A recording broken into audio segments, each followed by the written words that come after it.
Let's welcome to the stage, James.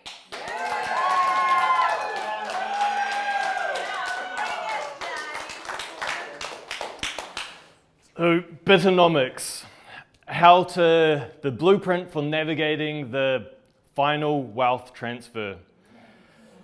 Have you ever been confused about the best place to store your hard-earned money?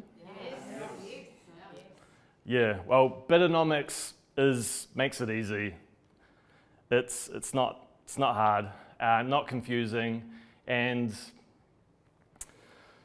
yeah, typically the best store of value has been like real estate, stocks, or gold. All very good, very valid stores of value, but there's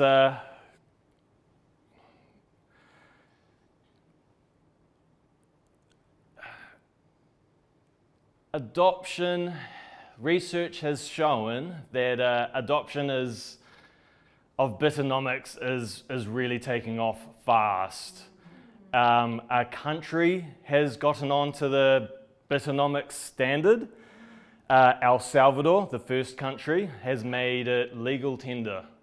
The largest financial institutions are also adopting it at an amazingly fast rate. BlackRock, the largest financial institution, Fidelity, they have a fund in Bitnomics, and it is their best performing fund that they have ever had. Wow. And it is new, very new. And yeah, so I mean, it's the new, it's effectively the new form of where we're going is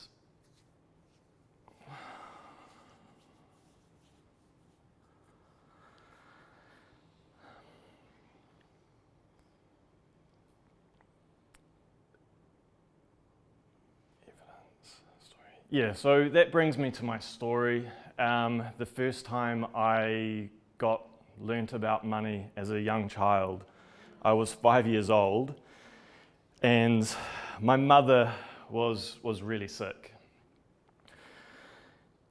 I love my mother a lot. She brought up 3 boys by herself as a single mother.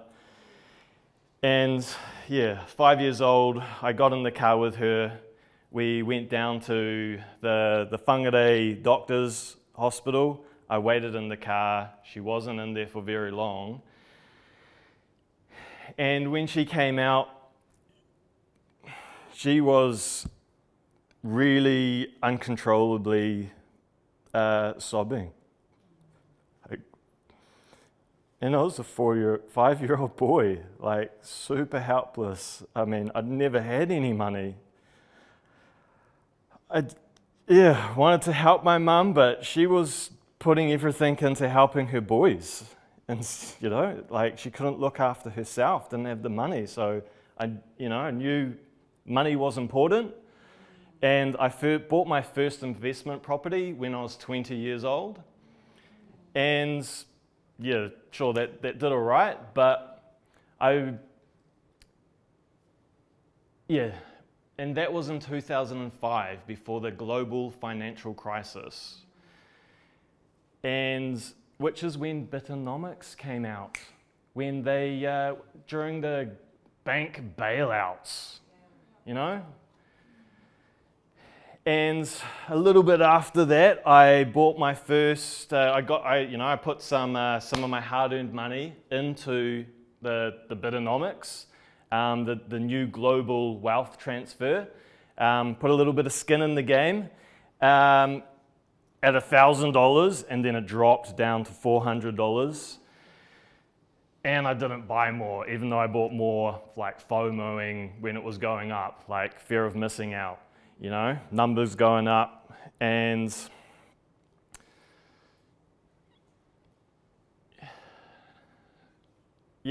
after a while, like I thought I was doing all right. You know, I did well at a young age with property, good rental income. I was traveling the world, you know, been on holiday for a long time thing, like 10 years.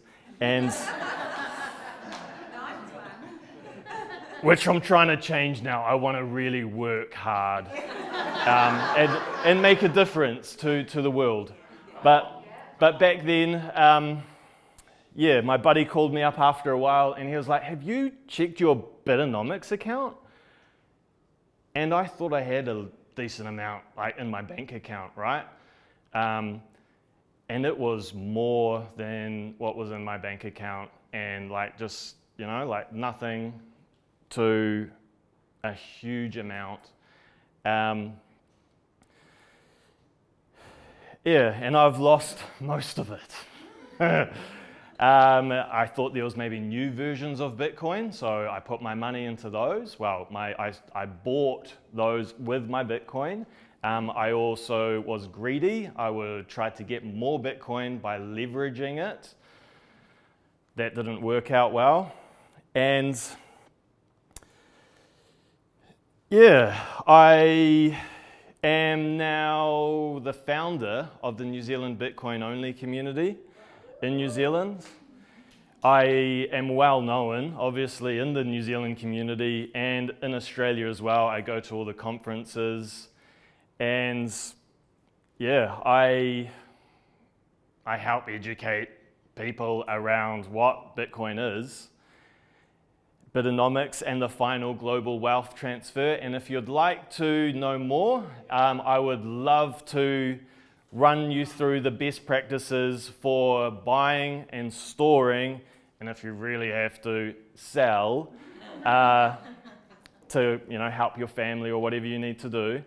It's okay. It's what it's there for. Yeah, please contact me at james@nzbitcoiners.org, james@nzbitcoiners.org, and I'd love to meet you and talk more.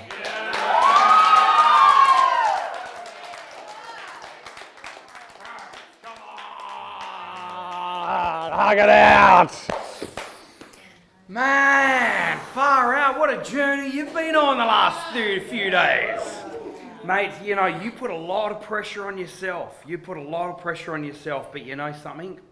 When you get in flow, you get in flow. Yeah. You know, like you've got this credibility and this gravitas that we haven't seen before until now. It's good. Yeah. It's good. You're on the right journey right now. Look. In a way, you sort of remind me a little bit about me, right? And it's sort of being a bit of a misfit, right? We don't really fit in. Definitely We try, but we don't. And in a way, we're a little bit crazy. So I'm going to finish off my future state by actually saying a quote. And this quote, I think, is one of the best quotes of all time. It's actually quoted by someone that you know. He was the founder of Apple. Oh. Are you ready? Yeah. Here's to the crazy ones, the misfits, the rebels, the troublemakers, the round pegs in the square holes, the ones who see things differently. They're not fond of rules. You can quote them, disagree with them, glorify or vilify them, but the only thing you can't do is ignore them, because they change things. They push the human race forward. And while some might see them as the crazy ones, we see genius, because the ones who are crazy enough to think that they can change the world are the ones who actually do. Everyone, let's give them a hand!